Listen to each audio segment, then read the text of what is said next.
we can make sure that those weapons of war that I carried in war is the only place where those weapons are at. He has not spent a day in a combat zone. What bothers me about Tim Walz is the stolen valor garbage. Do not pretend to be something that you're not. And I firmly believe you should never denigrate another person's service record. To anyone brave enough to put on that uniform for our great country, including my opponent, I just have a few simple words. Thank you for your service and sacrifice. Tim Walz will do one debate. He's agreed to with J.D. Vance October 1st, but that's it. And J.D. Vance said, hey, I want to do two with you. And Kamala just came out today and said, no, we've already done. We already scheduled two. I said, great, two. She said there was one in June with Joe and now me. Wait a minute. You mean you are Joe Biden? That's you? That was you on stage? Wow. Wow. You really are a chameleon. So she will only do one debate. He will only do one. But he is in trouble. He's got some splaining to do, as what's Ricky used to say. Why? How? Well, CNN busted him today, said that he falsely described details about his DWI arrest in 1995. He was arrested for DWI. He was jailed. He was arrested and put in the back of a state patrol car, and he was taken to jail. He was not allowed to drive back. He was driving 41 miles an hour over the speed limit, and he was 1.128 blew on the blood alcohol level, which is way more than the 0.1. It wasn't just 0.1, it was 0.128. So he was well over the legal limit and going 41 over the limit. And then he lied, saying, oh, no, they let me follow him back to the station. Oh, no, it was just speeding. Oh, I feel terrible with speeding. You're a liar. We look at your mugshot at the jail, dude. And CNN, their K-file, did a 4-freaking-page investigation on him and said, here, the headline makes it all clear. Tim Walz's 2006 campaign falsely described details about his arrest for DWI in 1995. Number two, ABC News Today, they literally came out with this today. So two pieces about Walz, and both of them are bad. Walz previously faced criticism over the way he characterized his military service record show. And this is a 6-page article. My gosh, you people. They're so self-important. But here's a part that I highlighted that I thought was important. These inaccuracies that Tim Walz told about his rank and his achievements in war, that he fought in war, ready? These inaccuracies at times went uncorrected, include Walz not denying the statement. This is what I told you about. Walz not denying the statement that he served in Afghanistan. He did not deny it when it was said. I watched it on video today. Walz repeatedly saying that he retired with a rank he achieved but did not retire with, as well as an instance in 2018 of Walz claiming he carried a weapon of war in war, quote unquote, about which the Harris-Walz campaigns claims he misspoke. No, he lied. So he received Afghanistan war veteran plaudits. He received Iraqi war plaudits. He said he was in war. He said he carried a weapon of war in war. He's a liar. And it's stolen valor. Here's my question for you. What does this tell you about Walz's character? That he has to lie about getting a DUI. And, I mean, seriously, you know what? All we want. I've done this on the air for 14 years here. I've been on the air for 25, 26 years. There's been multiple people over the years that have been busted DWI. We see politicians locally all the time, right? And here's all I care about. That you don't do it again. First, actually, all I care about at the time when the first one comes in is you admit it and you receive your wrong and you accept the punishment. Well, I will nail you to the wall and go after you like you wouldn't believe and always go after you. Is when you lie and you obfuscate and you try to get out of it. You equivocate. I will nail you. Number two, after that, don't ever do it again or you're on my list. You're on my bad list because you're going to kill us. That's the next thing. You're going to kill us. So this guy's a dirtbag in that he lied and won't just tell the truth. He's got to weasel his way out of it. And this guy's really bad for saying he was in combat in Afghanistan, for saying he was in combat in Iraq, and for saying he was a higher rank than he ever was. And he knew it. So, and he was an E8, which is very high rank, and so he knew everything. And his commander of the National Guard commander over him, when he left early, said, and I played you the audio of him saying this, he was with me in the meetings planning the deployment in 90 days. He was there, and he went around me and went 2 ranks above me behind my back, and I've played this on the air for you on CNN. They did a 10-minute segment with him. And in the end, this woman tried, what's her name on Laura Coates on CNN, tried to get him to, but yes, sir, is it anything personal? He goes, no, it's not. And then once he said, she goes, oh, okay, I understand. I played that for you on the air. And what it was, he goes, if he would have came to me, he knows I would have told him, no, you're going. He knows because he was with me on the planning of it. So here's what he did. He did an end run around God. Because what God was saying is, if you trust me and you're worth it, you'll go to war, you'll come back, and there will be a seat for you, maybe not now, but when you come back the next time. He said, no, God, I'm going to be a little child sneaky cheat, and I'm going to go over there, but I'm going to claim I went at the same time. I'm going to have it all. Look at me. And now we're looking at you. And so is ABC, and so is CNN. And you are a bad pick, and everybody knows it. So, and that's Kamala's first choice. See that? Her second choice is to come out and say tomorrow that her first major policy announcement is that she's going to put price controls on food. It is so comical that this woman thinks she can do that, that she thinks that would help. This is a lurch to the left of Joe Biden. This is who she really is, and she's showing it. Now, I want to take your call on Walls, and then we're going to get into Kamala coming up next with Kamalanomics, or as I would say, Kamalanomics. What does what's his name, Walls, hiding his DWI, hiding his lying about his DWI, lying about his war service that he never had, and lying about his rank? What does this tell you about his character? And how bad do you think J.D. Vance will beat Walls like a redheaded stepchild in their upcoming debate? It's going to be bad. Here's the other thing too. Walls said he said this was like a couple weeks ago, or a week or so ago when he was announced. It was just casually said in some of the news stories that he admits he's not a very good debater, quote unquote. Walls, what's his name? Vance is an incredible debater. He's freaking brilliant. He grew up dirt poor as a hillbilly, with a drug-addled, drug-addicted, and alcoholic mom. But he grew up and he went to Harvard. He graduated Ohio State in 2 years, apparently, and then he went to Harvard, and he graduated Harvard Law, and he hit the elite and the big time, and he realized, I'm not these guys, and I don't get along with these guys, and they hate me. And he told them that, and that's what Hillbilly Elegy was all about. And that's why it was a huge bestseller. And look, he's not the best. He's not perfect as far as some of the Trumpian stuff that turns people off. But he's going to wipe this guy's floor. We're going to wipe the floor with this guy clean. And this guy's a dirtbag. And J.D. Vance, while he may not have been actively in combat, he was in Iraq and he served honorably in his role with the Marine Corps. He went to Iraq. This guy hid and ran away, but claimed he did go. That's really bad. Number two, how much will this hurt Kamala's chance of winning in November? I think it's a chink in her armor. It's a bad chink in her armor. And it shows her leadership, poor decision making. And by the way, she and I've got the article here that lays it out. It's really bad.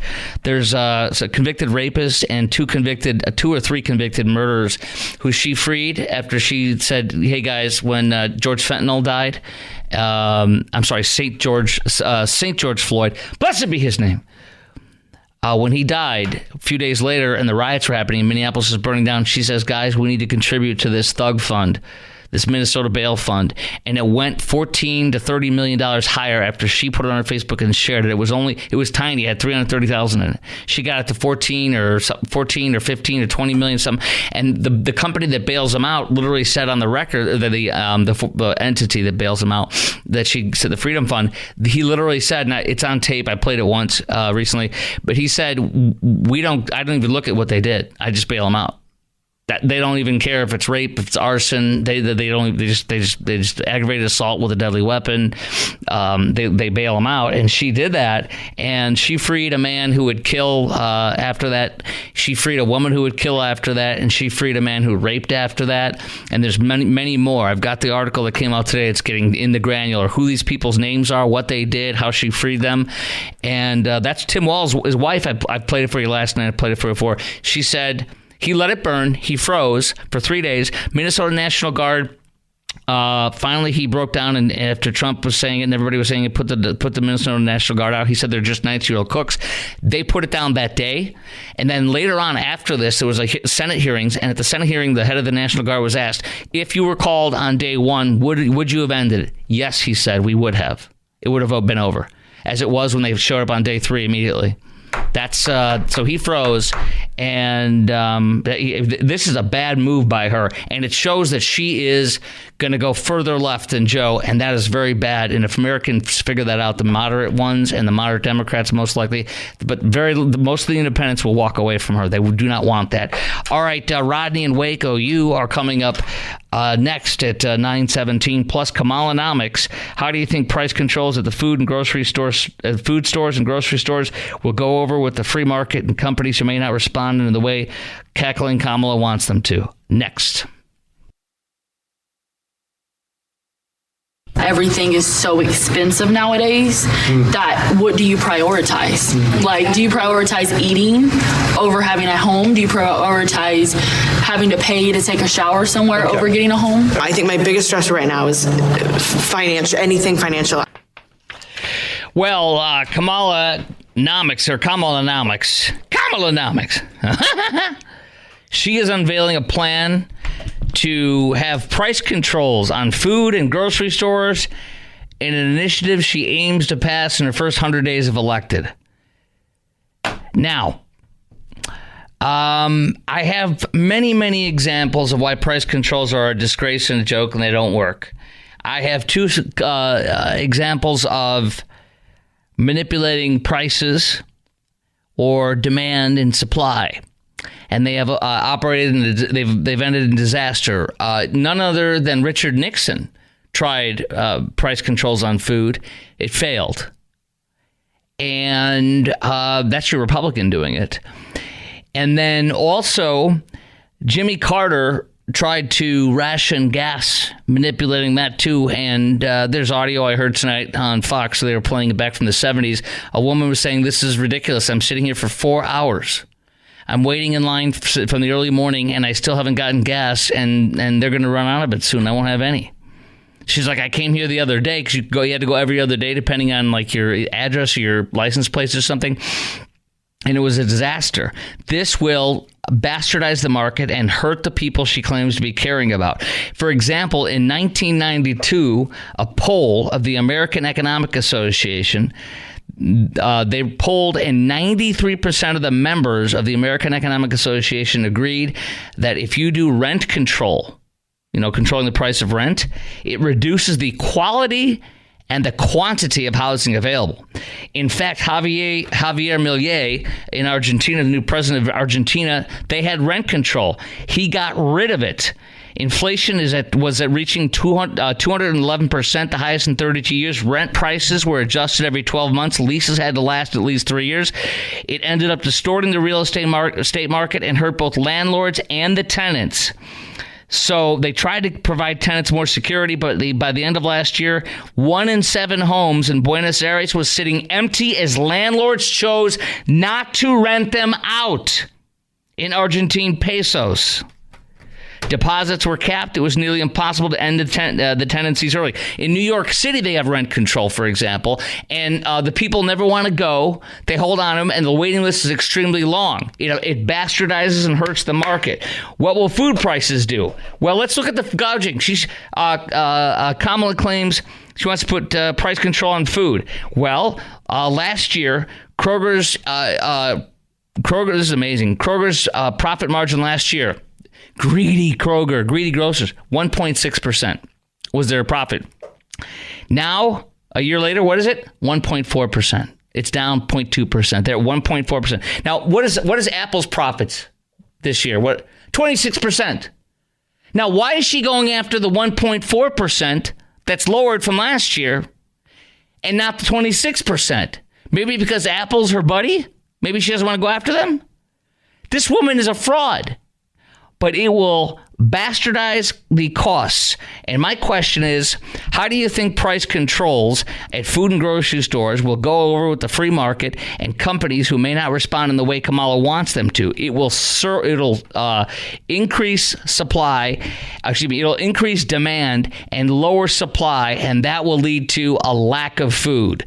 Number two, what do you think this will do for prices at the grocery store for you? As I said, it won't matter what the price is because you ain't going to be able to get most of the things you want. And how American does this proposal seem to you compared to a socialist or communist country? And who do you trust with your wallet and your bank account more, Trump or Kamala? 800-288-WBAP is our number, 800-288-9227. Rodney in Waco wants to chime in about the Tim Walz in the service where he's pretending he served in combat in Afghanistan and Iraq. And then also that he gave himself a higher rank that he didn't earn. Hey, Rodney, you're on WBAP. Thank you. I think that he should be dropped from their ticket because, the items about whether he carried a weapon or whether his rank, he tries to explain those away with excuses or misspeak. But I heard him speak to a group of veterans. I heard it was a play on the news. Yeah. But he spoke to veterans about how his heart was so touched while he stood on the tarmac of the Bogstrom Air Force Base and watched them load caskets going back. And then he said, I know many of you people here have seen that, and you know what I mean. It tore me up watching that. And I thought, Maybe he visited as a congressman, as a civilian congressman, but if otherwise it was more inflation. Yeah. Yeah. Thank you for your call. I appreciate you. All right, we have four lines open, 800-288-WBAP, 800-288-9227. I'm going to give you specific examples of what price controls do, and it's damning about what Kamala wants. What do you think? How do you think they'll affect your food prices, and how American does this seem to you, and who do you trust with your wallet, Trump or Kamala? 800-288-WBAP. That's coming up next at 9:33. Chris Crock Show, WBAP. News Talk 820 WBAP, now on FM at 93.3. How do you think price controls at food and grocery stores will go over with the free market and companies who may not respond the way Kamala wants them to? I mean, what do you do when your your profit margin is 1.4%, like Kroger? Kamala's going to force their margin. She says they're gouging. No, they're not. It's called inflation. And the Wall Street Journal editorial piece that I've shared with you part of it, I'm going to share the other part in a sec, makes it clear how the Biden-Harris economy left most Americans behind. We were recovering from the pandemic in January 2021, but vaccines rolled out, state lockdowns eased. GDP grew 34.8% in the third quarter of 2020, 4.2% in the fourth, 5.2% in the first of 2021. By the end of that first quarter, real GDP returned to its pre-pandemic high. All Biden had to do was let the recovery unfold. Instead, he spent $1.9 million for COVID relief, which wasn't needed. The rest was mostly transfer payments. It was a lot of it was giveaways to state and local governments. The rest was mostly transfer payments to individuals.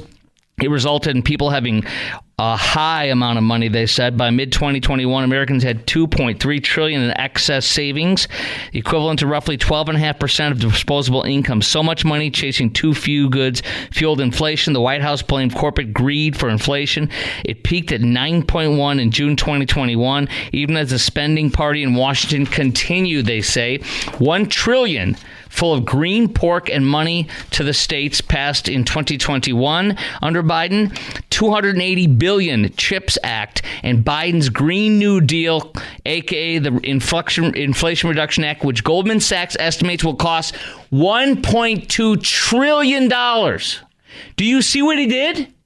And he gave away tens of billions, if not hundreds of billions of dollars in student loans. They said spending on research and development of new equipment has slowed by companies. Overall, private fixed investment has grown at roughly half the rate under Biden as it did under Trump. Manufacturing output remains lower than before the pandemic.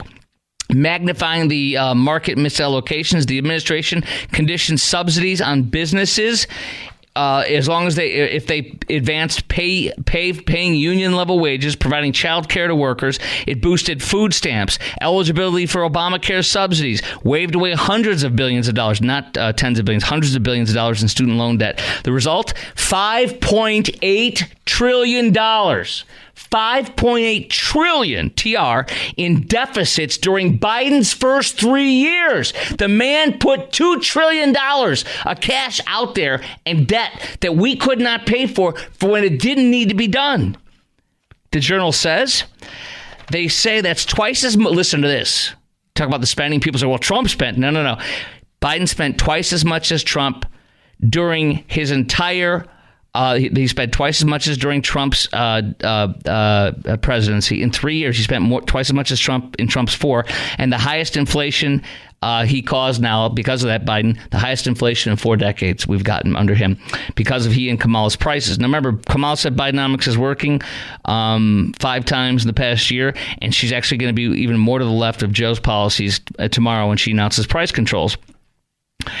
My questions for you on this are, how do you think price controls for food and grocery stores is going to go over with a free market and companies who may not respond the way Kamala wants them to? What do you think this will do for prices at the grocery store for you? And how American does this seem to you compared to socialist and communist countries that do this, like Venezuela? And who do you trust with your wallet and bank account more, Trump or Kamala? 800-288-WBAP is our number, 800-288-9227. I've got more and more damning stuff about price controls. But let's go to Roy in Dallas, who's chimed in. Line's wide open, 800-288-WBAP, 800-288-9227. Roy in Dallas. Hello, WBAP, you're on. Thank you for taking my call. You're welcome. This reminded me back when I was a youngster. Kamala Harris is trying to mimic the old Russian Politburo governmental controls when Russia marched in and they took over the Eastern Bloc countries. Yes. And they took over the farms, the farm equipment, the producers, and the grocery stores. And the people in those Eastern Bloc countries, they suffered under the rules and regulations.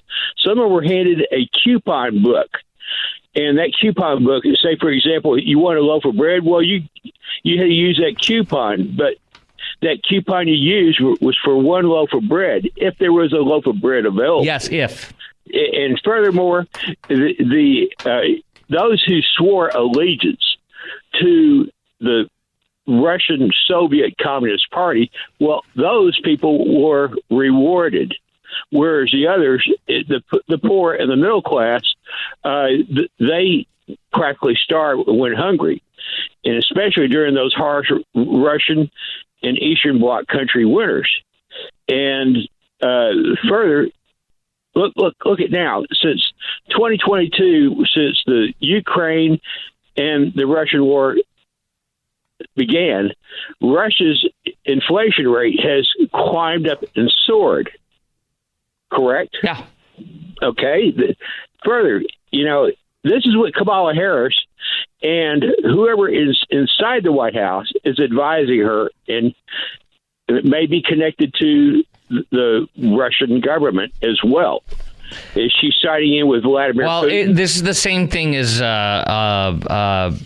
Maduro in Venezuela. So she's not siding with Putin. I think she's siding with socialism type policies. I appreciate your call, Roy. 800-288-WBAP is our number, 800-288-9227. How do you think price controls at the food and grocery stores will work out for us? What do you think this will do for prices at the store? And how American does this proposal seem to you compared to a socialist or communist country like Venezuela? And who do you trust your wallet with, Kamala or Trump?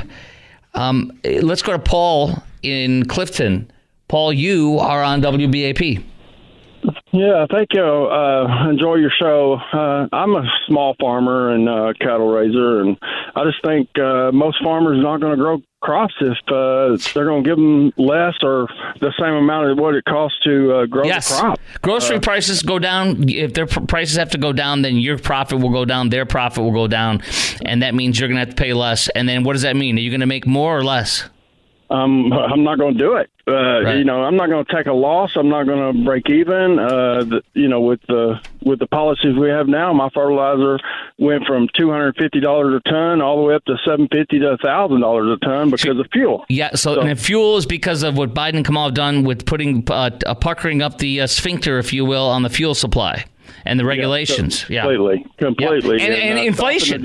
And their inflation. Yeah. Well, there you go, Paul. That's a brilliant, simple economic lesson.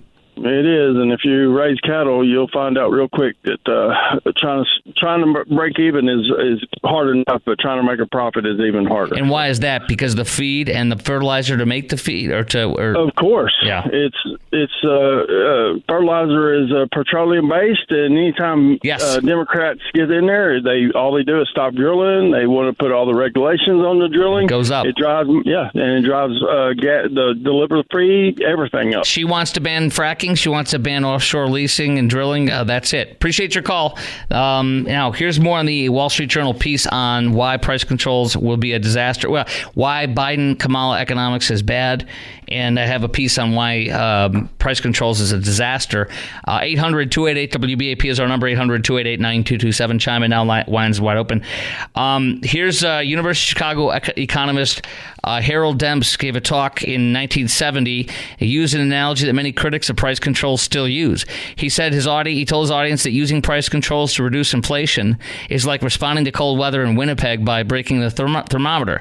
His point was that the thermometer, just as thermometers respond to temperature, prices are an indicator of underlying economic phenomena, namely supply and demand. Breaking a thermometer does not cause temperature to rise. Controlling prices doesn't cause inflation to fall. It's worse than that. When you break the thermometer, you don't make the weather worse.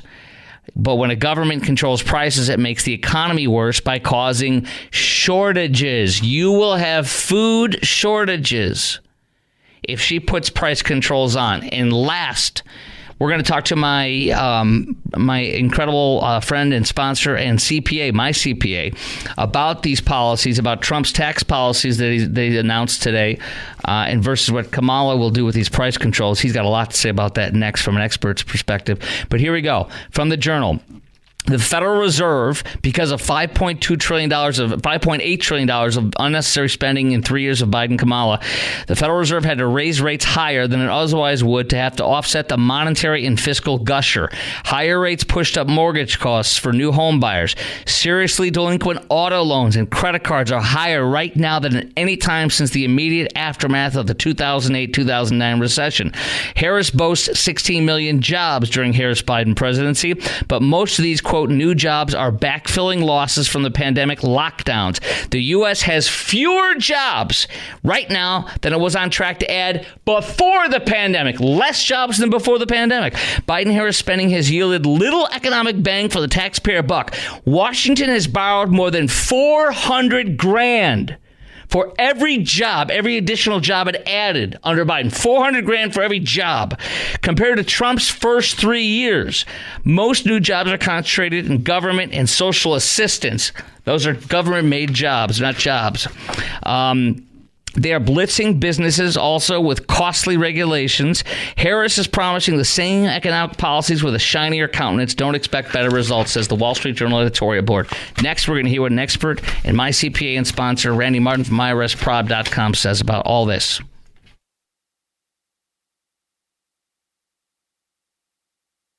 You spin the wheel. You want to do Kamala's plan on the economy with trying to do price controls, or do you want to do Trump tax cuts first? Price controls. Because when your opponent accuses you of being a commie, that's a really smart thing to plan to roll out. the government will decide, good comrade. Exactly. Tell me what it does, and because you are one of your biggest things you do is you are a CPA, and you help good people that have IRS problems. You have many small business owners as clients, small and medium businesses. Tell me what this does to them if you put price controls on their products, for example, groceries. Yeah, I mean, we're right now. That's kind of what she's poking at, or she's bullying that area right now. The grocery stores. You know what their margin is? I mean, these guys are getting like a 1% to 3% profit margin. Yes. They're not making a killing. And Apple made 26% this past year. Why is she going after them? Yeah. They might be a campaign contributor. Yes. Yes. But these grocery stores, they don't have the margin to give. If they're going to start doing price controls, you better stock up on toilet paper, because that's what's going to happen. You're going to have shortages again, like we were having during COVID, only for different reasons, of course. But there will be issues with shortages. Tell us why. Any type of price why shortages with food? Just because all of a sudden people are just going to stop producing. Why? Because they're going to be losing money. And if they can't increase the price or keep the prices where they're at, if they try to control them and manipulate the market, people are just going to look at it and say, well, it's not worth doing. I'm not going to grow tomatoes. We're not going to import bananas. There's just not enough money in it. So, Randy, we had a rancher. I don't know if you caught the rancher in the last segment, but he had a rancher call and say that he's a farmer and a rancher. He's like, I'm not going to make food if it's going to be like I can barely make anything right now with the high costs of fertilizer from a product of petroleum. So, I mean, that's exactly what you're saying too. And so, from your economic perspective on this end and on his end, he's at the beginning and you're at the end, helping out the people that sell and buy. That's amazing. So thank you for that take. And then the next thing, and do you have any more on that, or should we go to the next one? I mean, really, it looks to me like she copied Elizabeth Warren, Pocahontas. Elizabeth Warren! Hey, do you want to have a bear? Let's have a bear. Want a bear? Let's have a bear. She came out with this price controls. I think she introduced the bill weeks ago, but Kamala looks like she just copied it off of hers. Yes. Well, she was more liberal in 2019 and 2020 than Warren, and as you know, in 2019 more liberal than Bernie Sanders, and in 2020 the only person to the left of Kamala, according to GovTrack, was Bernie, but she was more liberal than Pocahontas both years. Yeah.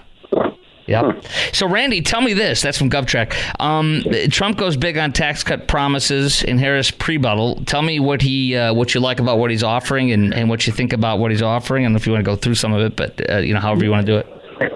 First off, the Social Security. He's coming out and saying, "Hey guys, Kamala said we're going to do away with the tax on Social Security." But and for some of that, for someone, if their only income is Social Security, they don't pay taxes on it right now. I mean, but it does bother a lot of folks that they don't get to write off, they don't get to deduct Social Security that they pay into the system out of their income for all the years that they're paying it in. But now that they're getting it, they're having to pay taxes on it. I totally agree with that. I don't think it's fair that they have to pay taxes on Social Security. It wasn't, and I don't know exactly when it came into being that they were taxing the full amount of Social Security, but I agree with him on that. Now we hear all Washington Post, New York Times are coming out against and spreading negative garbage about Trump tax cuts and how much it's going to cost. But fair is fair. I mean, I don't think they should have to pay on it.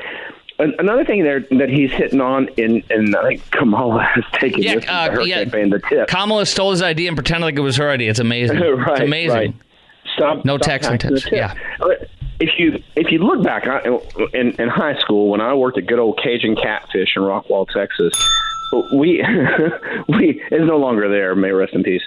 The tips that it was all cash. Now, I have to tell you, Chris, I reported every single penny that I made. Yeah! There might have been some folks that didn't report everything. So those folks, and today, how do we pay for most everything? And most of it goes through credit cards. That's all getting accounted for. Taxes are getting paid on those. So I definitely I empathize with the not taxing tips. And a lot of people have the argument. I agree with it. Those are gifts. Right. Might not meet the tax code's description of a gift, but that's a gift. Randy Martin, IRSprob.com. I want to ask you this. How can folks get in touch with you, and why would they want to get in touch with you, sir? Yeah, they can always give us a call at 214-214-3000 or look us up online at IRSprob.com. They'd want to give us a call if they're having some type of problem with the IRS, it's the name, that a lot of times is maybe the IRS is wanting to audit you, or you got some love letters from the IRS that look pretty scary. Maybe the taxpayer, a person owes more in tax than than they're able to pay. We do offer and compromises. We do all the options in the Fresh Start legislation, which isn't so fresh anymore. But all the options that were available there, we do that. And then we also do tax planning for business owners. There you go. That's the big thing that we like to do because we get ahead of it. IRS. Or somebody that. Let me also say this, Chris. I know I'm putting in. Yeah, real quickly, we got to go. But we got a lot of people, a lot of small business owners get in trouble with their taxes because they're paying too much. If they get ahead of it and start doing the planning before that, it makes a world of difference. Agreed. IRSprob.com. The number real fast, and I got to go. 214-214-3000. You the man. Talk to you soon, brother. Thank you for everything. All right, next at 10:03, oh my gosh, new polling shows a trend favoring Kamala over Donald Trump, and also lots of stuff on the polling, but also the latest with the race. On the Chris Crock Show, WBAP, 10:03.